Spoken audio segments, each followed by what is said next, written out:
Today we discussing here passage PYQ CSATs.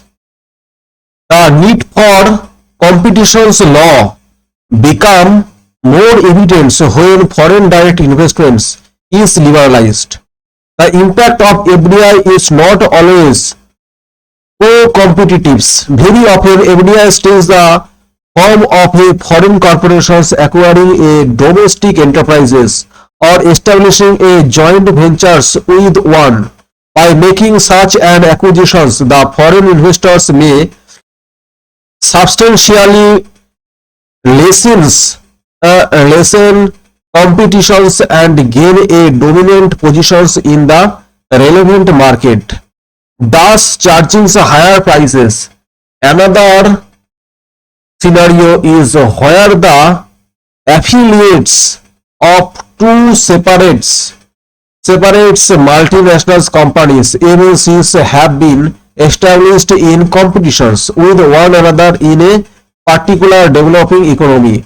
Following the liberalizations of FDI, subsequently the parent companies overseas mergers with the affiliates on longer remaining independent. Competitions in the boost country may be virtually eliminated and the prices of the products may be artificially inflated.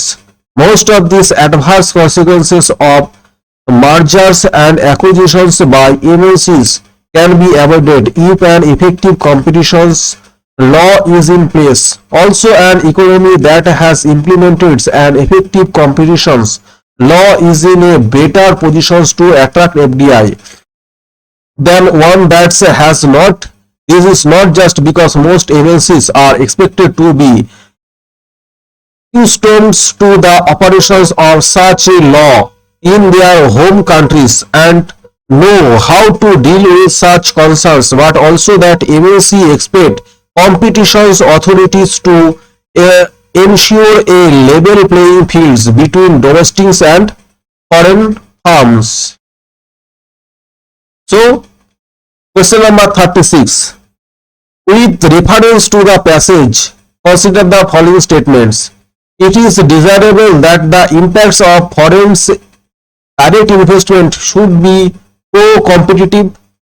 The entry of foreign investors invariably lead to the inflated prices in domestic markets. Which of the statement here is correct? According to passage, the question's answer is A only, that is 1. It is desirable that the impacts of foreign direct investment should be pro-competitive. Question number 37. According to the passage, how does a foreign investment dominate the relevant domestic markets? Multinational companies get accustomed to domestic laws. Foreign companies establish joint ventures with domestic companies. Affiliates in a particular market sectors lose their independence as their parent companies overseas merger. Foreign companies lower the cost of their products as compared to that of products of domestic companies. Which of the statement is correct? Answer is according to the passage B 2 and 3. Foreign companies establish joint ventures with domestic companies. Affiliates in a particular market sector lose their independence as their parent companies overseas merger. So, question number 38. What is the inference from this passage? Foreign investors and multinational companies always dominate the domestic markets. It is not in the best interest of the domestic economy to allow mergers of companies. With competitions law, it is easy to ensure a level playing fields between domestic and foreign firms. For countries with open economy, foreign direct investments is essential for growth. So, answer is C. With competition law, it is easy to ensure a level playing field between domestic and foreign firms. Question number 39. Examine the following statements. I watch TV only if this is not relevant our passage. So we avoid these questions. Next passage.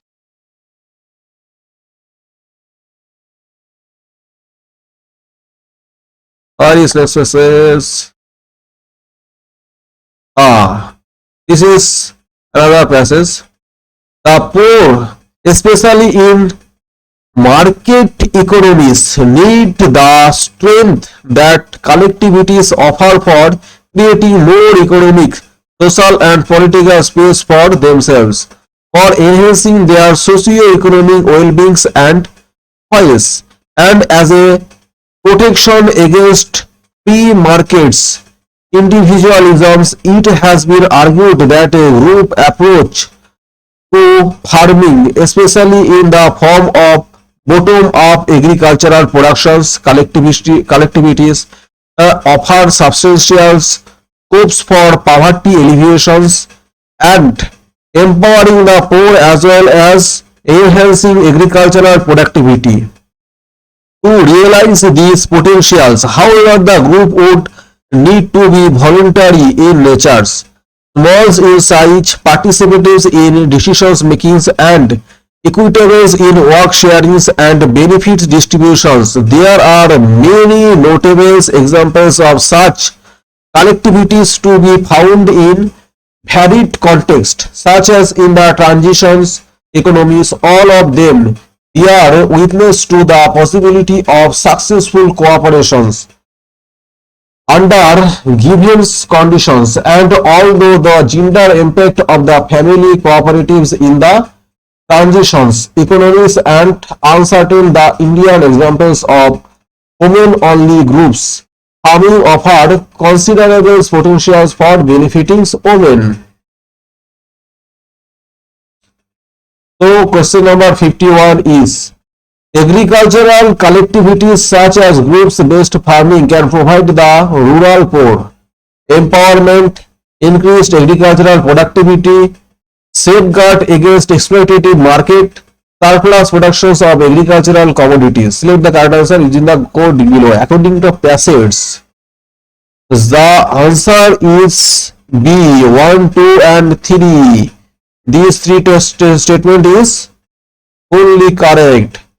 Question number 52. What does the author imply by gender impacts?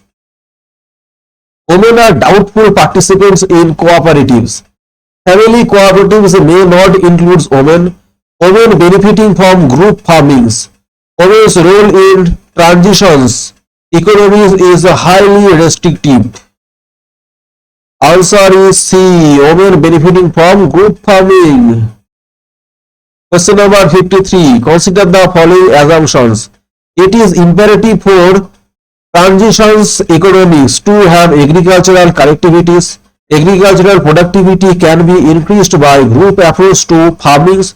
With reference to the above passage, which of these assumptions are valid? So answer is B, 2 only. Agricultural productivity can be increased by group approach to farming. So we're going to read passage 2.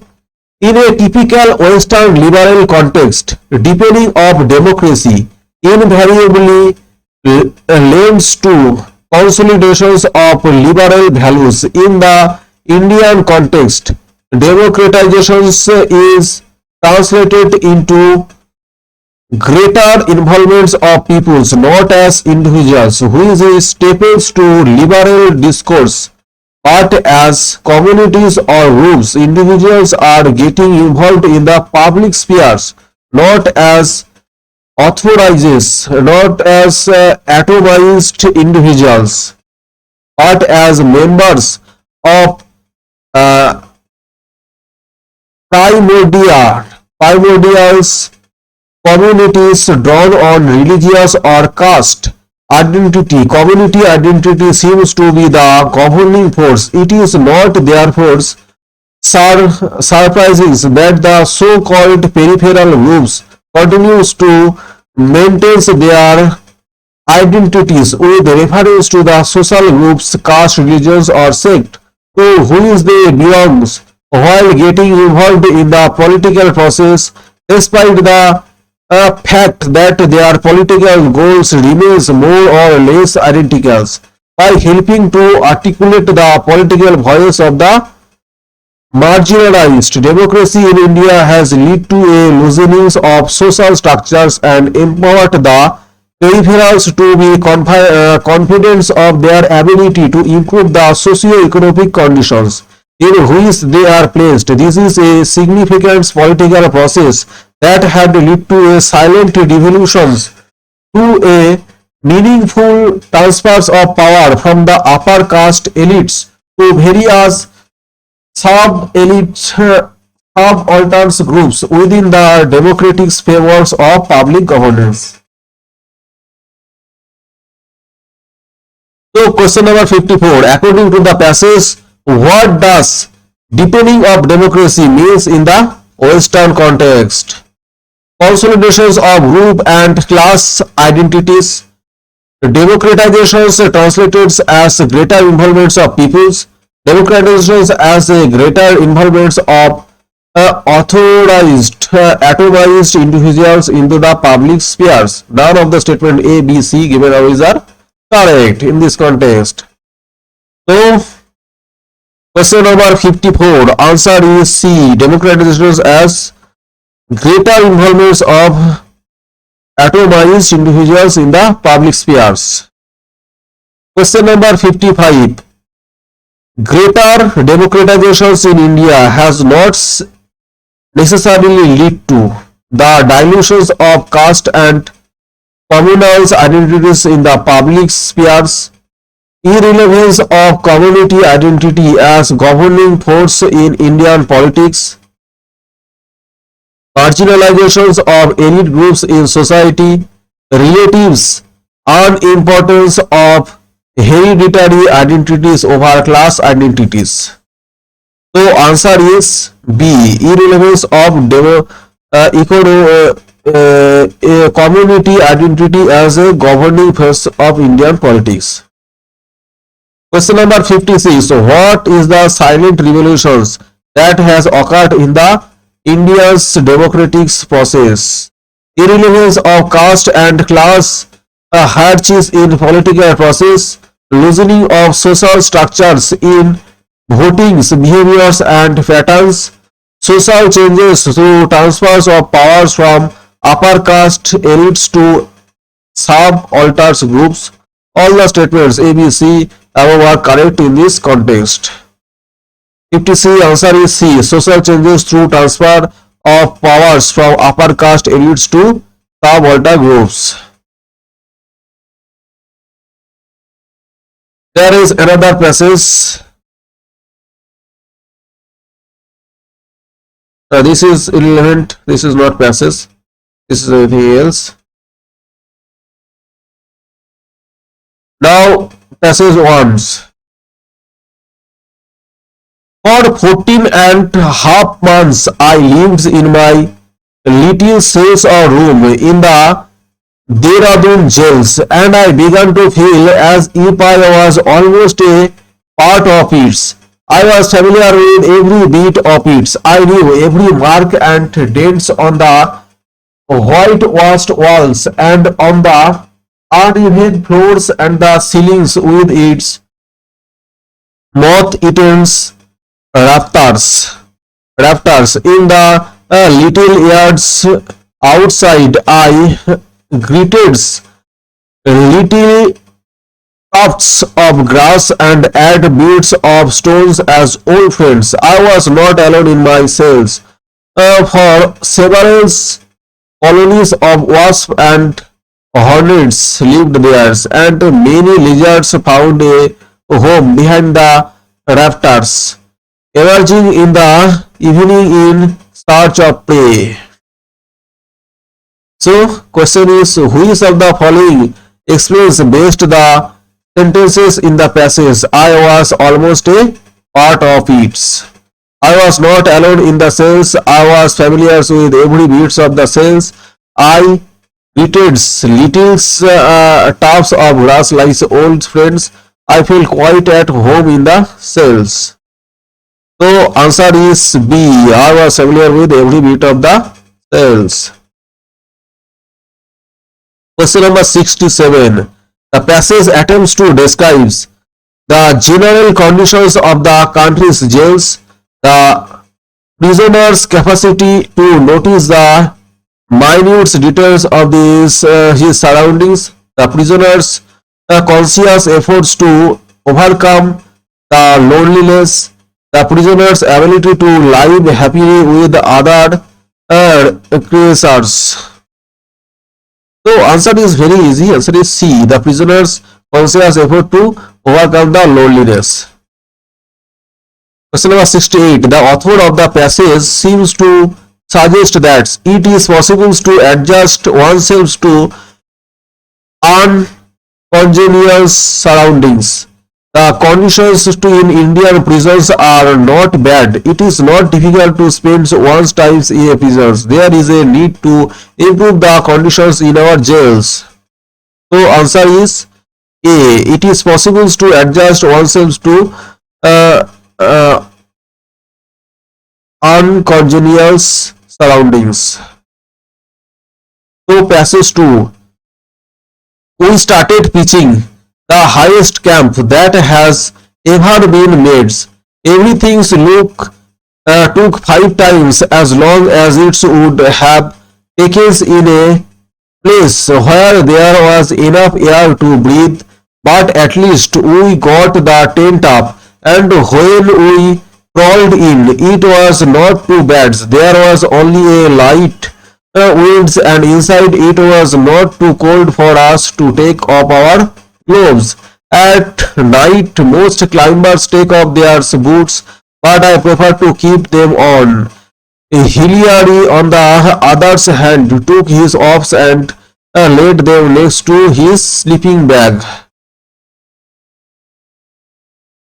So question number 69 is, what does the expressions pitching the highest camp imply? They reached the summits of the highest mountains in the world. Those who climbed that far earlier did not pitch any camp. So far, nobody has ever climbed that high. There were too many climbers and needed to pitch a big camp.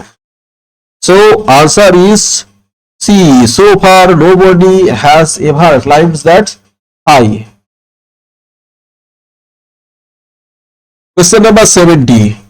They took a long time to finish the work because they were very tired. There was not enough air to breathe. It was very cold. It was very dark.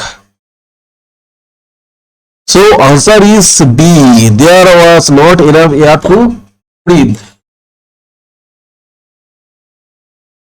Where they crawled into the tents, they took off their gloves because it was not very cold.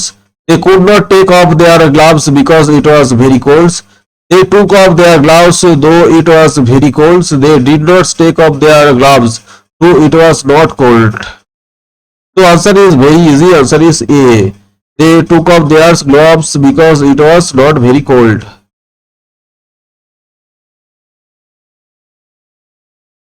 So passage 3. A local man staying on the top floor of an old wooden house was awakened at midnight by a fire. Losing his way in a smoke-filled passage, he reached the stairway and went into another room. He picked up a bundles to protect his face from the fire and immediately fell through the floor below, where he managed to escape through a clear doorway. The bundle proved to be the baby of the mayor's wife. The hero was congratulated by all. Question number 72. The man went into another room because he did not know where exactly the stairway was. The passage was full of smokes. He was extremely nervous. He stumbled on a bundle. So answer is B. The passage was full of smokes.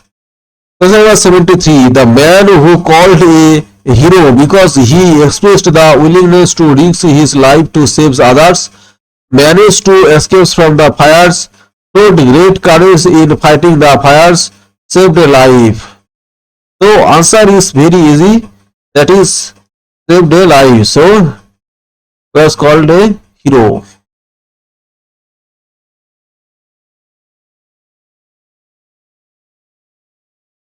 So today our class was finished now. If you like our video, please subscribe our channels and join our Telegram channel to get more updates. Thank you.